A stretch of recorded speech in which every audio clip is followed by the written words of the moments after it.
طبعا انا لو قلت لك ان النهارده درجه الحراره 22 انت مش هتصدقني، وعلى الرغم من ان هي 22 زي ما انت شايف كده الجو يعني كله مطر في مطر. دي الحياه في سيبيريا. احنا حبينا بس ان احنا في القناه دي ان احنا نشارك معاكم حياتنا في سيبيريا عامله ازاي، نجرب معاكم اكلات مختلفه، مطاعم مختلفه، هنشوف الدنيا ماشيه ازاي. احنا بنوريكم بس جمال الطبيعه معانا هنا هو عامله ازاي. هي جميله بس اللي هو ايه برضه في مساوئ، فالانسان بيعيش في اي مكان يعني. فهنا دي يعني ايه بحيرة بط كده على قد حالها، ولكن بتلاقي في بط وفي حمام يعني زي ما انتم شايفين كده. يعني الحياة حلوة يعني ان شاء الله، بس لازم نتعايش يعني. هناخدكم معانا في جولة كده النهاردة يعني، هنشوف يعني هنختار انهي مطعم ناكل فيه ونعمل لكم تقييمات عن الاكل وحاجات حلوة كده. فخليكم معانا وايدك على اللايك والسبسكرايب ويلا بينا. طيب بما ان درجة الحرارة بيقولوا ان هي 22 ونسبة المطرة لا تتجاوز ال 30%، الكلام ده كده مش صحيح. الجو برد والدنيا بطرة زي ما انتم شايفين، زي ما بيقولوا بترخها حرفيا. فالمفروض في الجو ده احنا محتاجين حاجة زي شوربة العدس او حاجة زي المحشي. فبما ان احنا مش هنلاقي الكرنب هنا ولا هنعرف نعمل الكرنب نهائي، فاحنا قررنا ناكل حاجة بره، حاجة كده يعني حسسنا ان احنا مش بردانين. احنا بنعرف نعمل الكرنب بس مكسلين يعني. لا هنا مفيش كرنب حرفيا، هنا في كابوستا نعملها بس سلطه، لكن مفيش كرنب. يلا فاحنا هنروح في مكان نحاول ناكل فيه ونوريكم الاكل. طبعا احنا هنا وصلنا المول، المفروض يعني هنروح نجرب فيه الاكل. احنا جربناه يعني بس حابين نشارك معاكم يعني الموضوع ماشي. بس احنا يعني ايه الهدوم نشفت شويه، المطره كانت جامده بصراحه.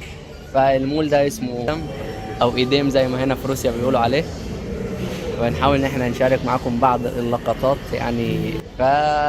يعني بنوريكم الدنيا عامله ازاي في سيبيريا. في ناس كتير بتقول ان هو بس سيبيريا عباره عن ماينس 35 ماينس 40 ماينس 35 ماينس 40 ماينس 45.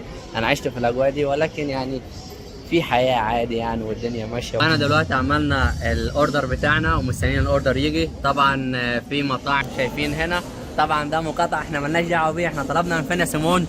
من روستكس. مين روستكس ده؟ كان ايه اصلا؟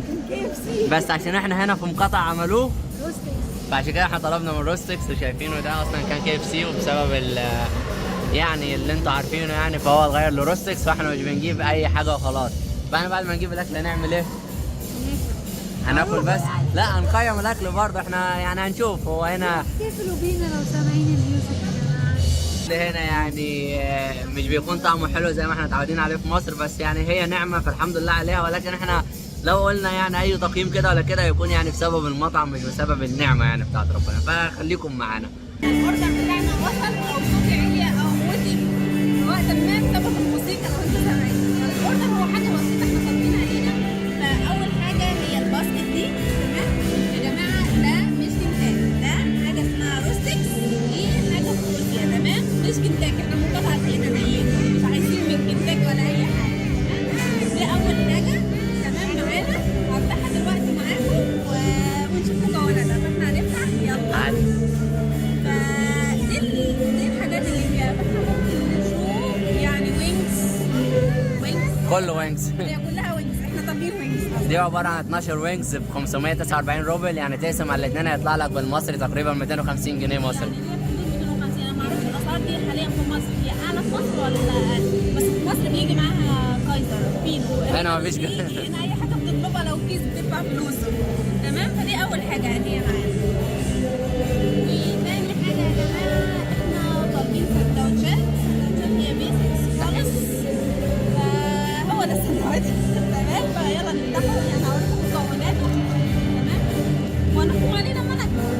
هو ده عباره عن السندوتش، عباره عن فراخ، تمام؟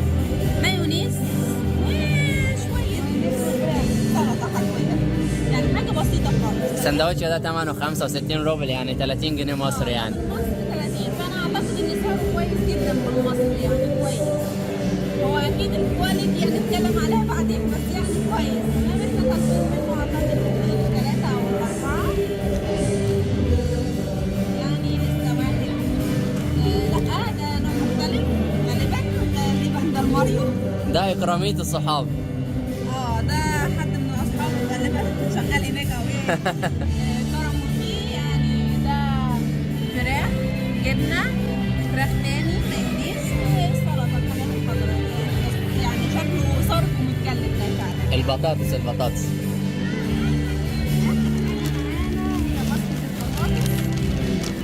طبعا برضه بلاستيك.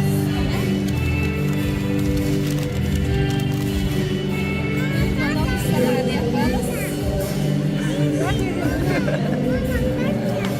فالبطاطس بيكون معاها هنا يعني كاتشب، ويعني انت ممكن تطلب معاها كاتشب او صوص جبنه او صوص توم على حسب ما انت عايز. يعني هو الباسكت ده عامل 250 روبل، يعني تقسمها بالمصري تقريبا يعني هتكون 150 جنيه او 125. شويه مناديل. شوية مناديل عادية بس كده. دلوقتي هناكل ونقول لكم التقييم واحنا بناكل. خلينا نجرب السندوتش ده زي ما مريم قالت لكم، بيتكون من عيش وفراخ ومايونيز وشويه خضار. يعني احنا ممكن نجربه كده لوحده.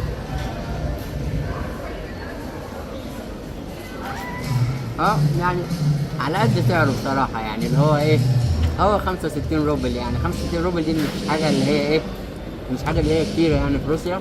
هي 30 جنيه مصري و30 جنيه مصري دلوقتي مش حاجة كتيرة طبعا. فهو سندوتش بالنسبة لسعره لو انت جعان ممكن تجيب 2 أو 3 يعني يظبطوا معاك الدنيا. انا ممكن برضه انت تجربه مع صوص الجبنة مثلا لو انت حابب. انا بحب ان انا اجربه مع الصوص. هو الصوص يعني ايه ما جاش قوي يعني، بس ممكن ناخد صوص كده تاني كده اللي هو يعني بالنسبة لطعمه فهو 7/10. بالنسبة لطعمه مع السعر بتاعه فنقدر نقول 8.5/10 يعني. ده تقييم شخصي ليس أكثر يعني. في برضه الأجنحة لو طالعة سخنة فأنت هتستمتع بيها، لكن لو مش طالعة سخنة مش هتستمتع. مش عارف أنت شايف يعني الدخان طالع منها ولا لا، بس هي سخنة تديلها وصل جوه. فخلينا إن احنا ندوق ونجرب. بالنسبه لطعمه جامد. هو مش سبايسي مع ان احنا طالبين سبايسي، بس السبايسي مش باين، او بالنسبه للحته اللي جت في بقي دلوقتي مش باينه يعني. ممكن نجرب تاني عشان سخن حلو، عشان انا جربت قبل كده ان انا اكل منه وهو مش سخن ما كانش حلو بصراحه. ولكن التتبيله حلوه وكل حاجه كويسه.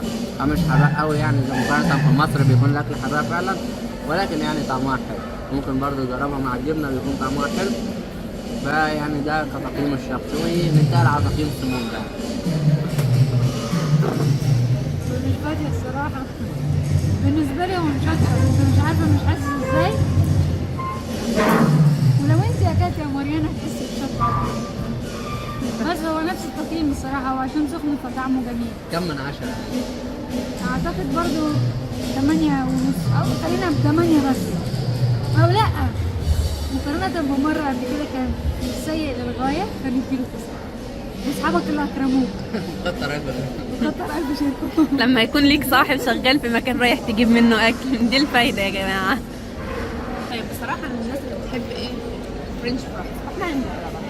هي بصراحه يعني انا اكلت منها دلوقتي قبل ما اقولها اجربها، هي حلوه وكل حاجه، بس عارفين الحاجه لما تحسها بايته يعني مش اللي هي كويسه لحد ما، بس لا الطبقه الخارجيه دي يعني تحسها حرفيا ميته يعني مش حلوه، مش كريسبي، مش لدرجه الكريسبي يعني. تبقى دقيقتين 3 تلاقيها حرفيا يعني بقت ميته.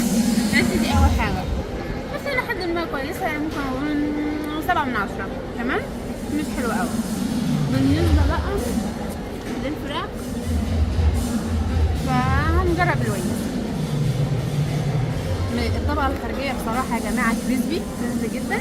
طعمها هنشوف بقى، هي طبقة دهون من بره يعني انا مش بفضلها قوي، بس ماشي. فاول حاجة هدوق.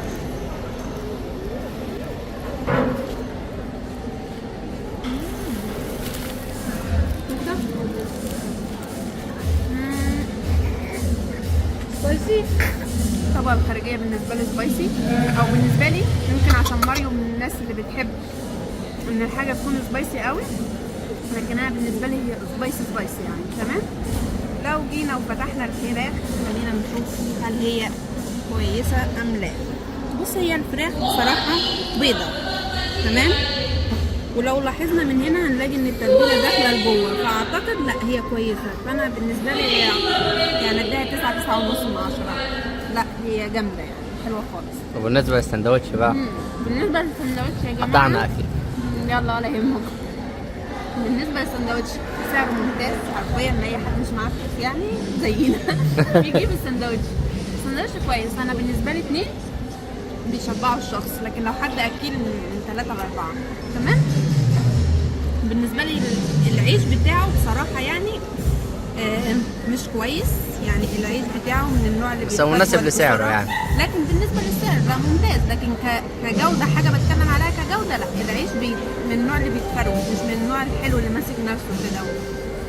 لكن هو طري، مش هقول لك ان العيش ناشف، لا العيش طري وكويس. فيلا بينا ونقول راينا.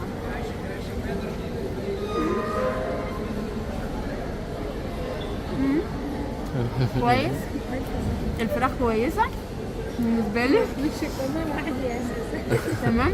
انا من الناس اللي بتحب الفراخ لو هي تشيكن فرايد والكلام ده كله، فلا بالنسبه لي كويسه.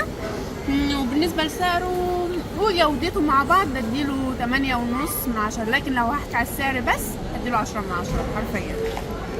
سندوتش تاني من روستكس يعني بيف، فبصراحة مقارنة بالسندوتش التاني يعني هو أقيم بكتير، لأن العيش هنا فيه سمسم، العيش حلو مش مفتول، كل حاجة مستوية فيه. بتلاقي فيه هنا الصوص، فيه خضار، فيه طماطم، فيه البرجر نفسه. يعني أنا ما قدرتش السنة بصراحة أكلت منه، فمقارنة بالسندوتش التاني ده أقوى والجودة بتاعته أحلى طبعا.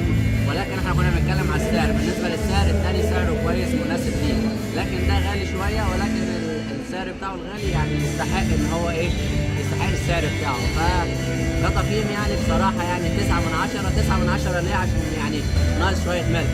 طبعا في روسيا هنا ممكن ما بيهتموش بالملح شوية، ولكن انا بالنسبة لي بحب الاكل يكون مالح، يعني هو ده مفيهوش ملح اصلا يعني، ولكن يعني مستواه حلو يعني.